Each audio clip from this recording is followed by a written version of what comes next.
दुनिया में ऐसा कहाँ सबका नसीब है, दुनिया में ऐसा कहाँ सबका नसीब है।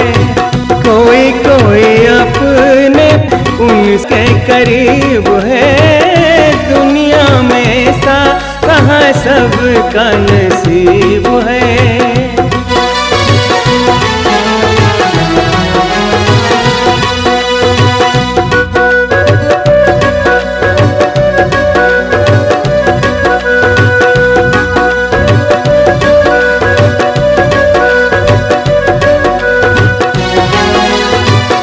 दूर ही रहते हैं उनसे किनारे, जिनको न कोई माझी पार उतारे।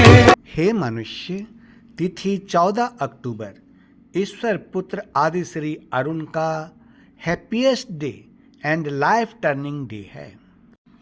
14 अक्टूबर 1989 को मेरे जीवन में एक ऐसा मोड़ आया जहाँ से मेरी जिंदगी का एक नया अध्याय शुरू हुआ। अपने जीवन के नए अध्याय में मैंने ईश्वर से कहा कि हे ईश्वर, लो मैं आ गया ताकि आपकी इच्छा पूरी हो।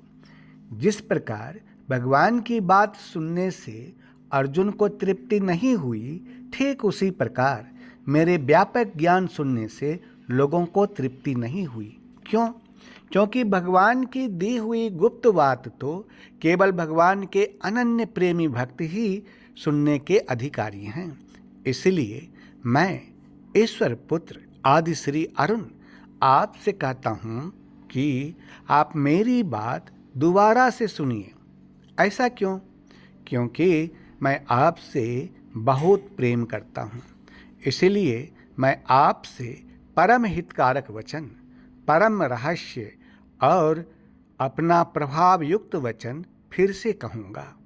हे मनुष्य, वर्तमान समय में चल रहे महाविनाश के दौरान पूरे संसार के निवासियों की 2/3 मार डाली जाएगी और बची हुई 1/3 उसमें बनी रहेगी। धर्मशास्त्र जकरिया अध्याय 13 का श्लोक 8 उलट करके देखो।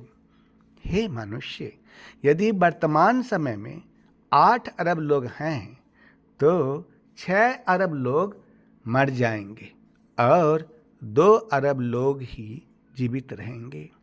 अब प्रश्न यह उठता है कि ऐसा क्यों होगा? इस संबंध में ईश्वर ने यह कहा कि मेरी प्रजा ने 2 बुराइयां की है। उन्होंने मुझ बहते जल के सोते को त्याग दिया है और उन्होंने हौद बना लिया है, वरन ऐसे हौद जो टूट गए हैं और जिनमें जल नहीं रह सकता। धर्मशास्त्र यिर्मयाह अध्याय 2 का श्लोक 13 उलट करके देखो। धर्मशास्त्र प्रकाशित वाक्य अध्याय 21 का श्लोक 27 में भविष्यवाणी करके यह कहा गया कि केवल वे लोग जीवित रहेंगे जिनका नाम जीवन की पुस्तक में लिखे हैं। धर्मशास्त्र प्रकाशित वाक्य अध्याय 20 का श्लोक 15 में भविष्यवाणी करके यह कहा गया है कि जिस व्यक्ति का नाम जीवन की पुस्तक में लिखा हुआ न मिला, वह आग की झील में डाला जाएगा। हे मनुष्य, धर्मशास्त्र के नए नियम की पुस्तक में जीवन की पुस्तक से संबंधित 2 पुस्तकों के नाम का उल्लेख किया गया है। उसका विस्तार से हम वर्णन करेंगे। वो हैं नंबर 1 जीवन की पुस्तक और नंबर 2 मेमने की जीवन की पुस्तक। जीवन की पुस्तक की बात करें तो सुनिए, जीवन की पुस्तक में जिनके नाम लिखे हैं वो उनकी गलती या पाप या अधर्म के कारण काटे भी जा सकते हैं। लेकिन मेमने के जीवन की पुस्तक की बात सुनिए। मेमने की जीवन की पुस्तक में जिनके नाम लिखे जाएंगे वे किसी भी रीति से काटे नहीं जाएंगे और वे ही स्वर्ग के राज्य में प्रवेश करेंगे। प्रकाशित वाक्य अध्याय 21 का श्लोक 27 उलट करके देखो। धर्मशास्त्र प्रकाशित वाक्य अध्याय 13 का श्लोक 8 में भविष्यवाणी करके यह कहा गया है कि पृथ्वी के वे सभी रहने वाले जिनके नाम उस मेमने के जीवन की पुस्तक में लिखे नहीं गए, वे लोगों का जगत की उत्पत्ति के समय से घात हुआ है। जीवन की पुस्तक में लिखे हुए नाम वाले लोगों का न्याय उनके कामों के अनुसार होगा। धर्मशास्त्र प्रकाशित वाक्य अध्याय 20 का श्लोक 11 और 12 यह कहता है कि फिर मैंने छोटे बड़े सब मरे हुए को सिंहासन के सामने खड़े हुए देखा और पुस्तकें खोली गई, और फिर एक और पुस्तक खोली गई, और फिर एक और पुस्तक खोली गई, अर्थात जीवन की पुस्तक। और जैसे उन पुस्तकों में लिखा हुआ था उनके कामों के अनुसार मरे हुओं का न्याय किया गया।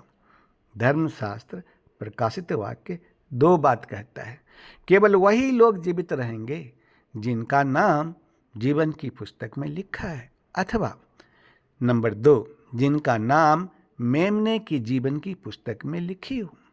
जिनका नाम जीवन की पुस्तक में लिखे हैं वो आपकी गलती या पाप या अधर्म के कारण काटे भी जा सकते हैं। जीवन की पुस्तक में लिखे हुए नाम वाले लोगों का न्याय उनके कामों के अनुसार होगा। जब एक व्यक्ति परमेश्वर की आज्ञा के अनुसार उसके पुत्र पर विश्वास करता है, तब उसका नाम जीवन की पुस्तक से लेकर के मेमने के जीवन की पुस्तक में लिख दिया जाता है।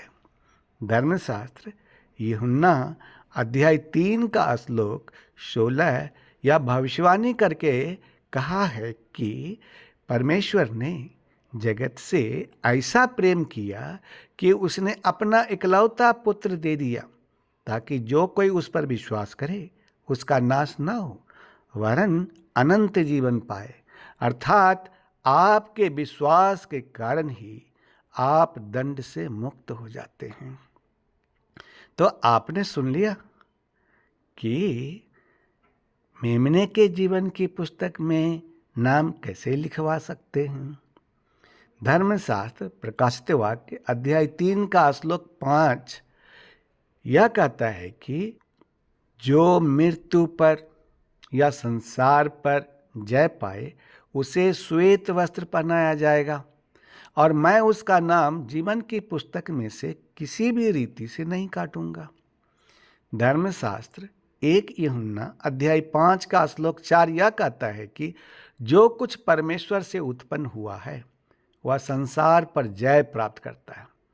धर्मशास्त्र 1 यूहन्ना अध्याय 5 का श्लोक 5 यह कहता है कि संसार पर जय पाने वाले कौन हैं? केवल वह जिसका विश्वास है कि वह ईश्वर का पुत्र है। आदि श्री अरुण ईश्वर का पुत्र है। इसीलिए प्रकाशित वाक्य अध्याय 3 का श्लोक 5 की अद्भुत प्रतिज्ञा यह कहता है कि ईश्वर पुत्र आदि श्री अरुण का नाम कभी भी मिटाया नहीं जाएगा। धर्मशास्त्र रोमियो अध्याय 8 का श्लोक 1 में यह बात भी कही गई है कि सो अब जो परमेश्वर में हैं उन पर दंड की आज्ञा नहीं, क्योंकि वे शरीर के अनुसार नहीं बल्कि आत्मा के अनुसार चलते हैं। अब प्रश्न यह उठता है कि जीवन की पुस्तक में नाम क्यों काटा जाता है? इस प्रश्न का जवाब बहुत ही सरल है।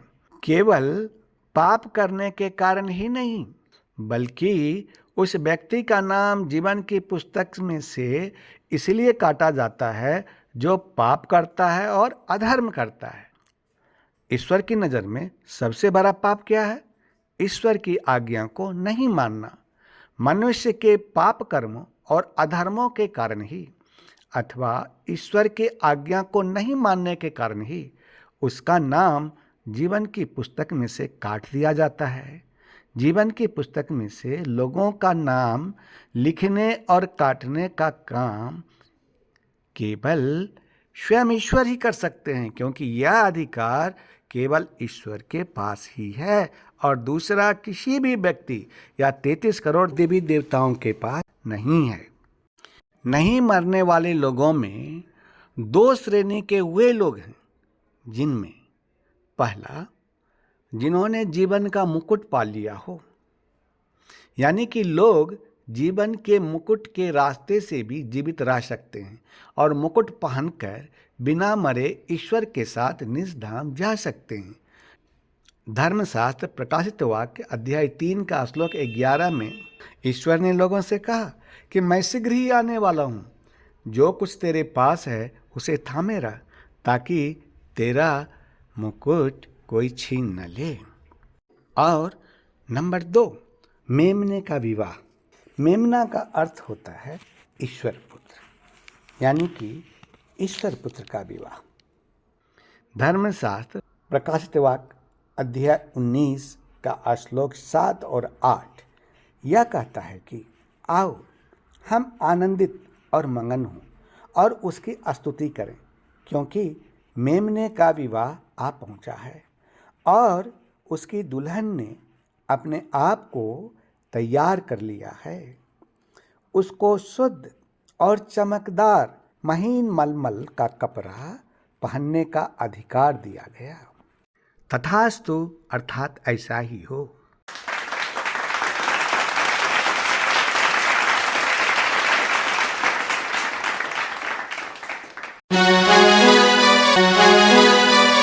दुनिया में ऐसा कहाँ सबका नसीब है, दुनिया में ऐसा कहाँ सबका नसीब है। कोई कोई अपने उनके करीब है, दुनिया में ऐसा कहाँ सबका नसीब है।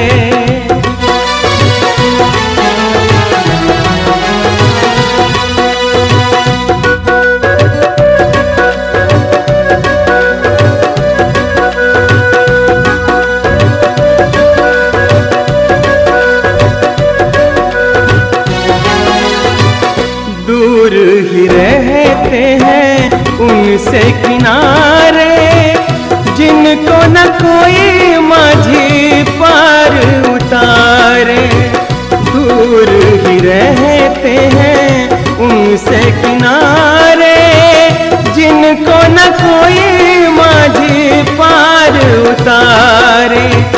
पास है माझी तो किनारा भी करीब है, दुनिया में ऐसा कहाँ सबका नसीब है, दुनिया में ऐसा कहाँ सबका नसीब है।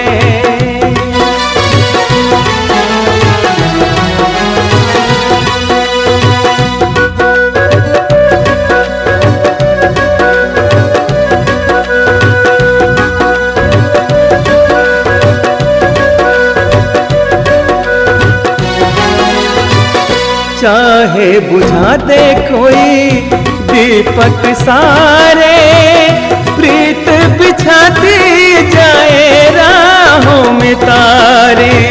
चाहे बुझा दे कोई दीपक सारे, प्रीत बिछाती जाए राहों में तारे। प्रेम दीवानी की कहानी भी अजीब है, दुनिया में ऐसा कहाँ सबका नसीब है, दुनिया में ऐसा कहाँ सबका नसीब है।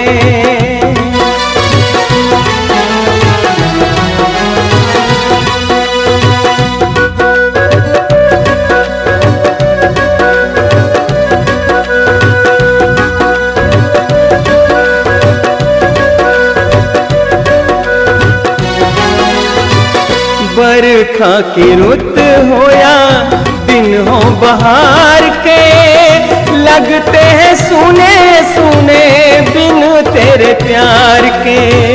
बरखा की रुत हो या दिन हो बहार के, लगते हैं सुने सुने बिन तेरे प्यार के। तू है तो जिंदगी को जिंदगी नसीब है, दुनिया में ऐसा कहाँ सबका नसीब